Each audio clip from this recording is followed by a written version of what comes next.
Welcome to the HomeKit Life. I'm Josh. I'm Brayden. This week we're going to talk about LifeSmart Ecobee RoboDeck Aqara and Evvr. Yeah. Got some new players in the game here. Kind of exciting. Mm-hmm. Let's dive into it with LifeSmart. Alrighty. So LifeSmart has unveiled a millimeter wave presence sensor. So this thing includes a millimeter wave presence sensor alongside a lux sensor that goes up to 65,000 lux.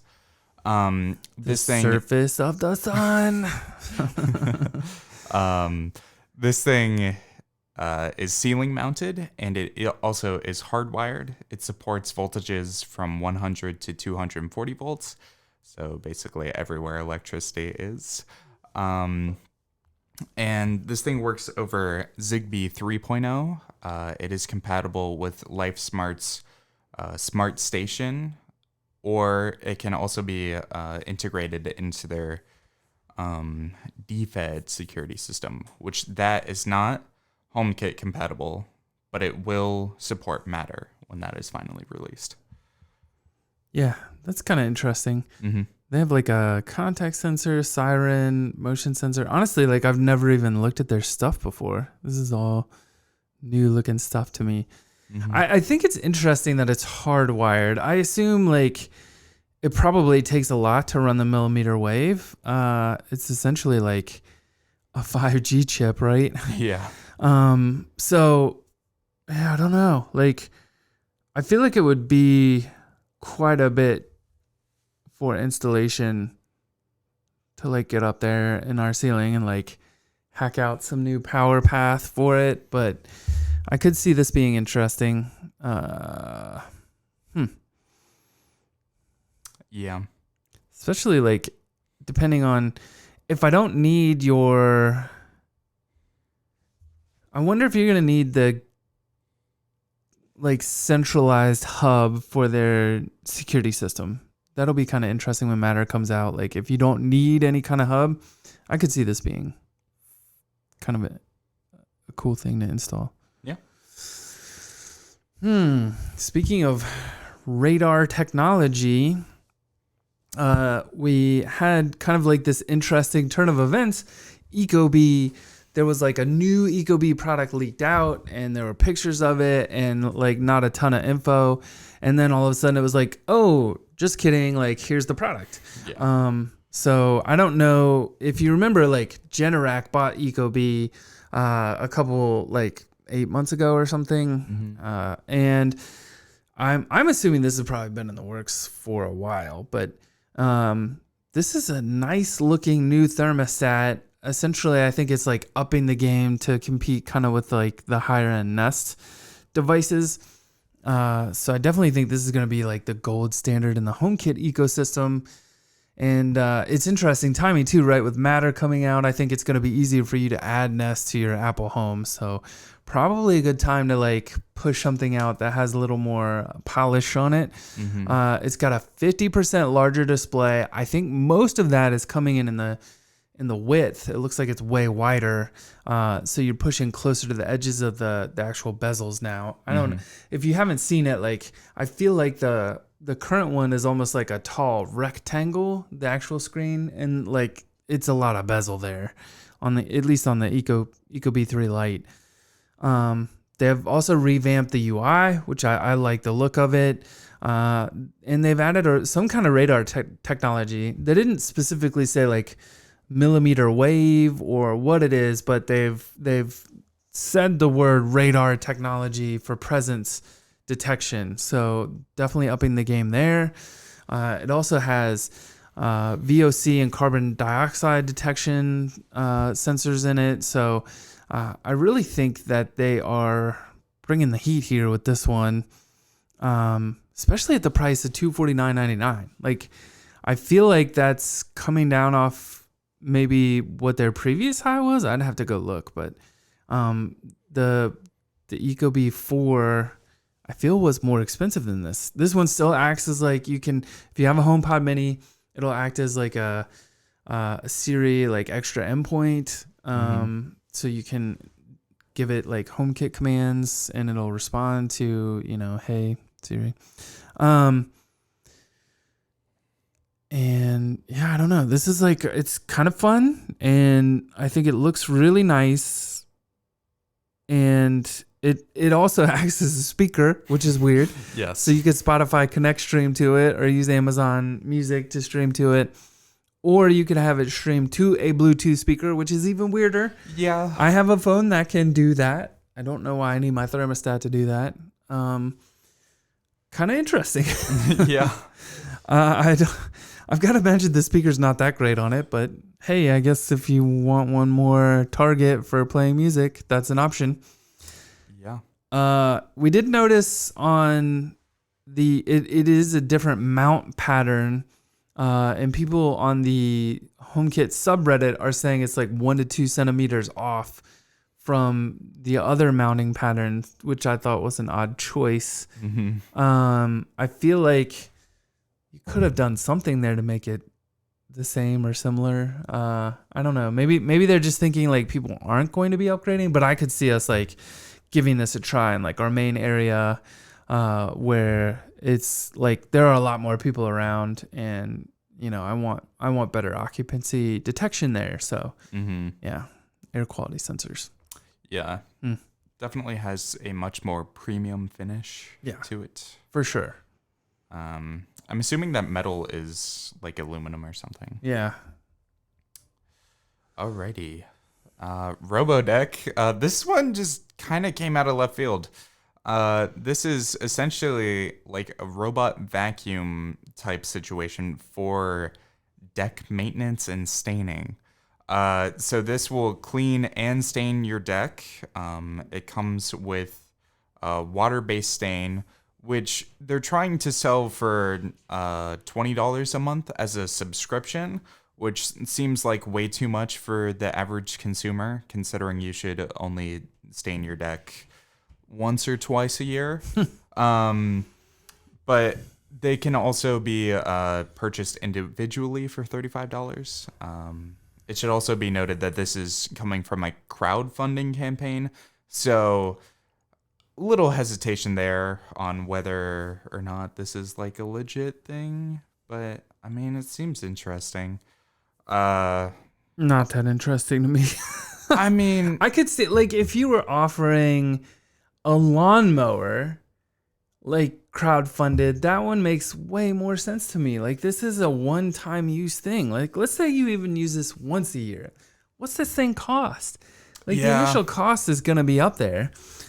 I don't know. I struggle with this one. And the other thing is like, you'll get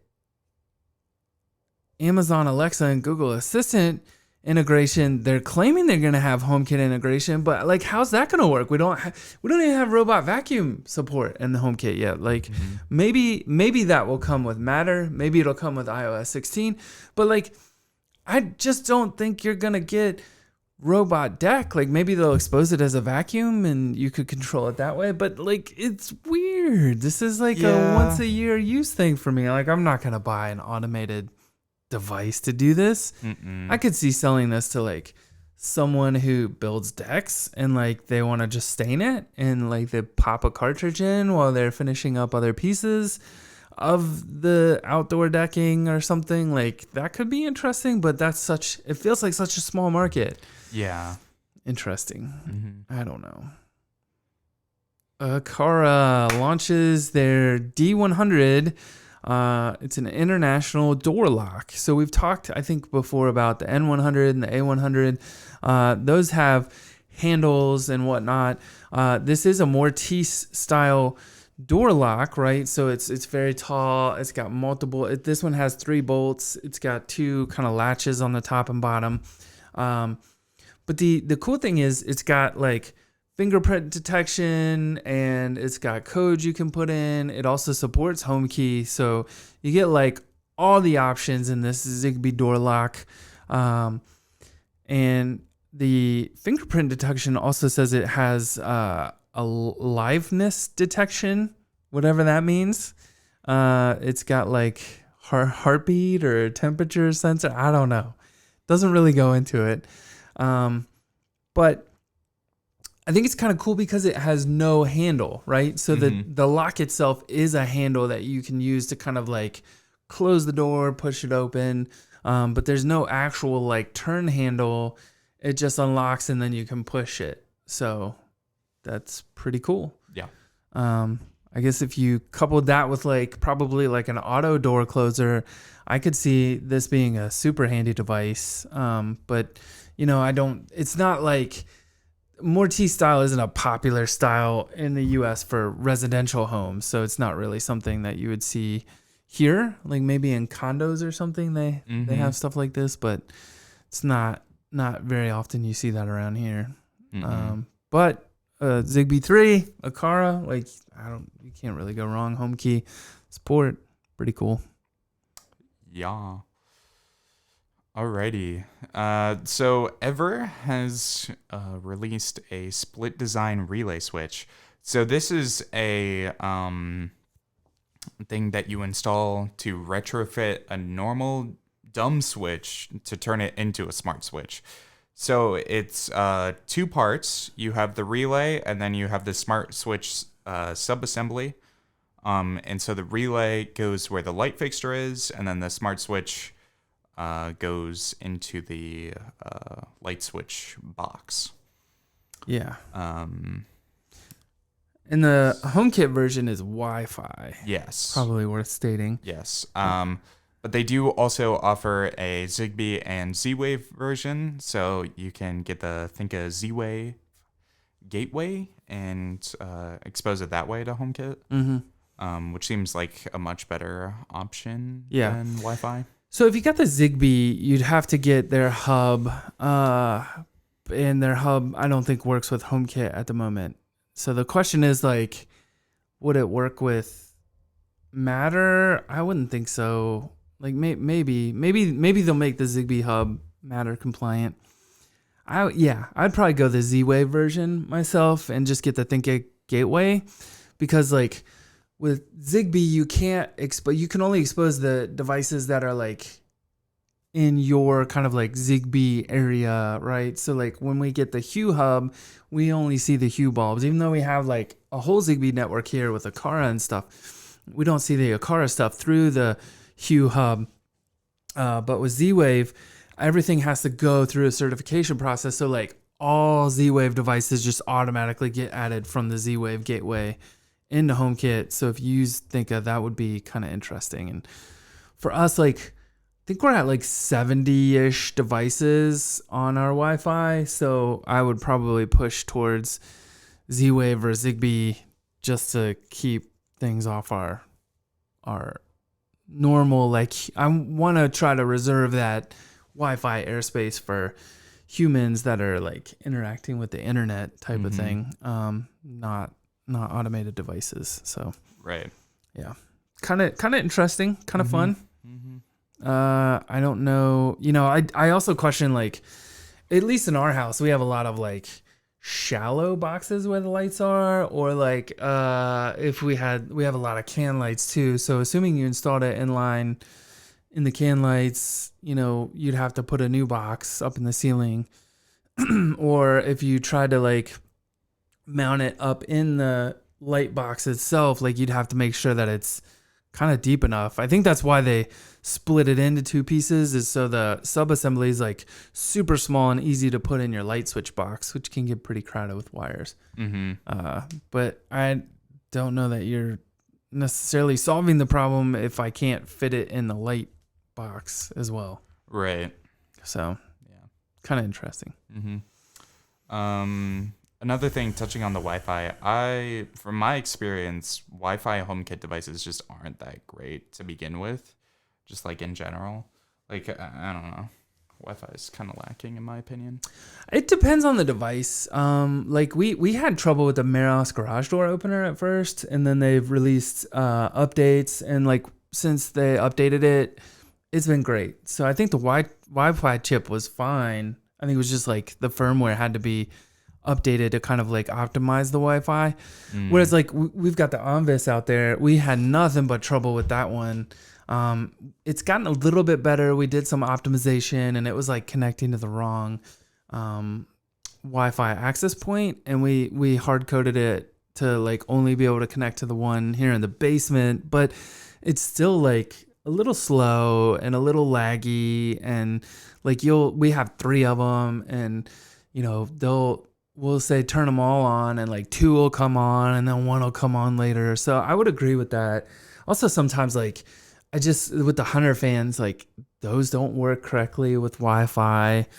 And like I have to turn the power switch off and turn it back on and wait a minute, and then maybe it'll get back on Wi-Fi and I can control it. And the weirdest thing is like with the Hunter ones, they have a remote, but if it's not responding to Wi-Fi, it's not going to respond to the remote either, which is very annoying. So yeah, I mean, I get it. I definitely agree. Like I prefer Thread or Z-Wave or Zigbee over Wi-Fi if there's an option for it. Mm-hmm. So definitely always thinking and looking for that kind of compatibility. Yeah. All right. Well, speaking of Onvis, we did drop a video. So if you're watching this, be sure to go over to our main channel, our Apple Home, and we put up our Onvis video where we talked about the Chameleon. We shot it a while ago, but it took us forever to edit. We're finally getting into the editing groove now. We got a Mac Studio over there that's doing a great job helping us, and Brayden started picking up some editing to help me out.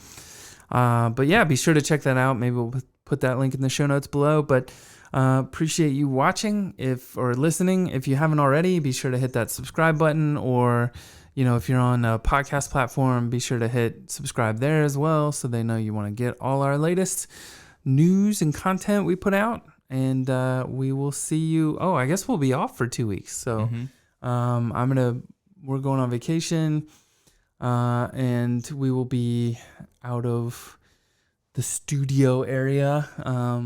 So it'll probably be 3 weeks before we come back. And honestly, now I'm thinking about it. Maybe when's WWDC? June 6th through the 10th, I believe. Oh boy, we might have to do a Zoom version for WWDC. Yeah, you and I can connect over Zoom. I'll take a mic with me, and we'll give our thoughts and news from across the globe, I guess. All right. Thank you again for tuning in, and we will see you for WWDC.